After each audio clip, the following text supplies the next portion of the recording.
कोलकाता येथील आरजीकर मेडिकल महाविद्यालयातील महिला डॉक्टरवर झालेल्या अत्याचारानंतर हत्येच्या निषेधार्थ इंडियन मेडिकल असोसिएशनने आज देशव्यापी संप पुकारला।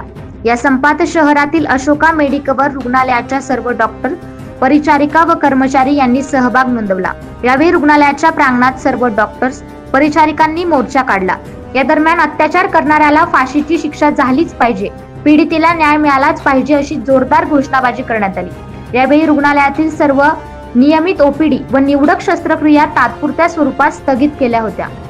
इन्सिडेंट झालेला आहे एका निवासी डॉक्टरासोबत, त्याच्यासाठी नॅशनल IMA संप पुकारलेला आहे। या इन्सिडेंट्समधून हे क्लिअर होऊन गेलं आहे की डॉक्टरांसाठी हॉस्पिटल देखील सेफ नाही आहे।